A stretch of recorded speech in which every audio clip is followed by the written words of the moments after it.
Monsieur Delamarre, est-ce que vous pouvez vous présenter très brièvement et présenter votre société?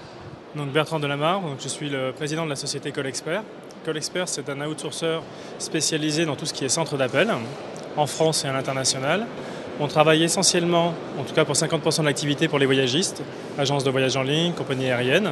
Donc on utilise énormément tout ce qui est technologie, comme on vous a présenté. On utilise toujours énormément les nouveaux médias. Et donc voilà, pour la société Colexpert, on est 600, voilà, 600 personnes.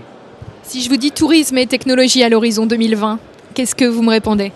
Peut-être des soucis pour nous, parce que plus on va automatiser, moins on va avoir besoin d'hommes. Non, grosso modo, c'est un challenge pour nous d'adapter nos ressources humaines à toutes ces nouvelles technologies qui arrivent. Quand on a commencé, on était en papier-crayon. Maintenant, on est plutôt en ordinateur, les GDS et les couplages informatiques.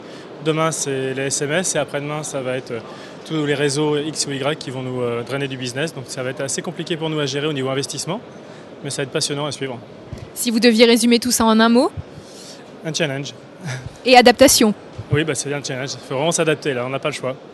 Quels ont été les apports pour vous de la matinée d'Eutotech? Donc on a pu assister à énormément de conférences intéressantes avec des partenaires assez pertinents, des intervenants pertinents, surtout au niveau international, ce qui nous ouvre un peu de vision qui est la nôtre un peu franco-française, qui là nous permet de voir un petit peu comment marchent les autres et éventuellement de prendre des idées pour voir ce qui se passe dans d'autres pays. C'est nécessaire pour vous aujourd'hui de vous ouvrir comme ça? C'est nécessaire parce que le business devient de plus en plus pan-européen, ça c'est déjà une chose. Donc nos concurrents ne sont plus vraiment les Français, ça peut être les Anglais, les Allemands ou voire les Indiens et autres pays.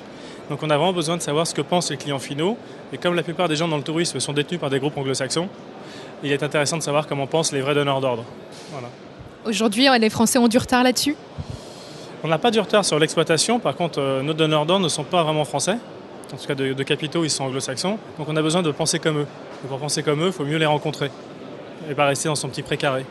Est-ce qu'il faudrait plus de manifestations comme ça chaque année?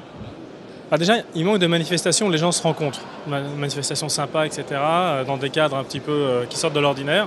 Donc oui, alors beaucoup plus peut-être pas, mais 4-5 qui rythment l'année en fonction des saisons, ça peut être pas mal. Ouais. Merci beaucoup, monsieur Delamarre. Merci.